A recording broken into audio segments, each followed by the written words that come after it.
This is a story called The Man in the Bowler Hat. "Haven't I seen you before?" asked the shopkeeper while wrapping up the freshly caught fish in the newspaper. "I wouldn't have thought so," replied the man in the pinstriped suit and bowler hat. "Oh, it's extraordinary," the fish seller exclaimed, peering closely at the Londoner in front of him. "Your face is so familiar. Have you been on the wireless?" "Hardly," the purchaser grunted. "The television, then?" "Absolutely not." "You're not one of those film stars, are you? I feel I know you." The hatted man frowned, produced a pound note and pushed it across the counter. "Sorry, you're mistaken." "Oh, well, I'm sorry," the shopkeeper said, ringing the till and giving the customer the change. "Then you're the double of someone else, but I can't think for the life of me who." Putting the bound mackerel into his leather briefcase, the bowler-hatted man bade the other good day and left the grocery store, the bell ringing slightly louder than usual. "I swear it was him," said the shop owner to himself, watching the businessman heading down the high street towards the promenade. The tide was out and very few people lingered on the beach. The wind was up, and the sun didn't look like it was going to emerge through the thick clouds. Reaching a refreshments vendor, the man in the bowler hat hailed the young lad sitting behind the cabin window, reading a detective novel. "Yes, mate, can I help you?" the lad said. Regarding the suited individual, "Here, you're what's his name, ain't you? Are you down here on business? I thought you'd be somewhere nicer, hotter for a start." A coffee, please," the bowler-hatted man said. The lad lifted his rotund bottom from the stool and began clanking stainless steel pots and pulling levers on the shiny machine that dominated the wooden shack. "Espresso, mate?" "Double," the man replied, placing a coin on the counter. "Oh, and a packet of chocolate, if you have any." "Blimey, what, just chocolate? I thought you people had champagne and caviar all the time." "What people?" "You know, you film stars. It's Mr. Groves, isn't it? I know your face anywhere. You see the flicks over there? I seen a couple of your films a few months ago. I never expected to serve you personal like. You wait till I tell Melanie. She'll be ever so jealous. Maybe you could sign this card, you know, autograph. That'll make her day." The bowler-hatted man picked up his chocolate and coffee cup and hastily moved to a table furthest from the kiosk and close to a row of beach huts. The young coffee seller regarded him. "Bloody film people. Rude as that. I don't know. They think they're above themselves, don't they?" he muttered, angered that his customer had not acquiesced to his demands. A youngish woman walking her dog glanced at the gentleman as he supped his double espresso, clamped her hand to her mouth as if in shock, and exclaimed, "Oh, it's him! Well, I never!"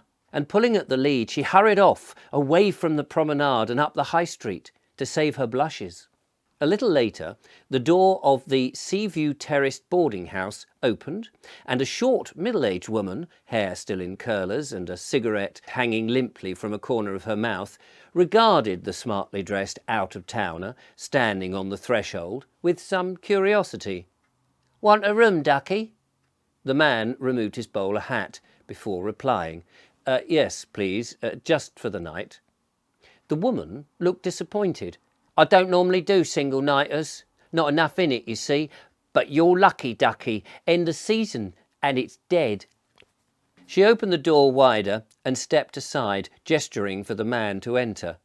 As the inquirer passed through the narrow doorway, cluttered with hat stand, umbrella holder and half-moon table just big enough to take the telephone and two thick directories, the landlady scrunched up her eyebrows and took another look at the distinguished face. "You sure you want a room here, ducks? I mean, wouldn't you be more comfortable at the Imperial? They've a licensed bar and showers in every room. You'll have to share the bath with the other residents here, you know. Here is most adequate, he said. Oh, suit yourself, she replied. This way, and I'll show you to the room.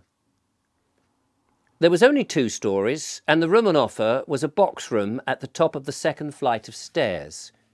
An ex-army bed with grey blankets absorbed most of the space. A narrow wardrobe and a bedside table filled the rest. No chair, no carpet, and no comfort. I'll take it, the man said. You will? The landlady quickly replied, handing the man a pad that she had grabbed on the way up. You'll have to sign the visitor's book, just in case. I suppose you'll use an agent's address, will you? A what? Theatrical agent. You know, they all do. Had some of the jugglers in last week. Russian, I think, performing at the Winter Garden. Couldn't read the handwriting, but you being an actor, well, I'm sure it'll all be very nice and neat, won't it? Nice to have a bit of class here, ducks. The man produced the mackerel. Would you be able to cook this for my supper? He asked. I don't normally do meals for clients, she replied, but I'll make an exception for you. Thank you. I need to fetch my luggage from the station, and then I've got a little job to do, but I should be back by 7. Is that okay? The man asked. For a small, out-of-the-way seaside resort, there was quite a bit of commotion at the multi-storey car park, a horrid, tall affair that stuck out like a sore thumb. The 1960s monstrosity had, that afternoon, a police cordon around the base. Members of the public stood around and gaped at the top, where 2 men appeared to be arguing. One wore a pinstripe suit and a bowler hat. Without warning, the other fella, a rough-looking individual, stocky but tough, in a donkey jacket and boots, climbed over the barrier on the outside of the building as if escaping from the bowler-hatted man. The police below watched helplessly as the rough-looking man made an attempt to climb down to the lower level of the car park. The bowler-hatted man flung a leg over the barrier to follow. Suddenly, a loud report filled the air, and the pinstriped man was propelled sideways, missing his footing, and then lost his grip. He fell, and as he did so, he gave an agonized scream. For a second, nobody moved. The police, the crowd, and the thug at the top of the car park gazed down at the man at ground level. The landlady of Seaview Terrace flipped the fried mackerel from the saucepan onto a plate, adding a few potatoes and peas for good measure. Then she crossed from the kitchen to the small dining room, where she set it down in front of a man in corduroy trousers and light sweater. I hope it's to your liking, she said. Yes, thank you. Did you have a good day? Yes, thank you. Mind if I ask, only if you're not, you know, that actor who I thought you were, can I ask who you are, Ducky? She asked nervously. Of course, I'm a stuntman, he replied. Oh, a stuntman, fancy. Is that difficult? No, not really. It's like falling off a log or a multi-storey car park.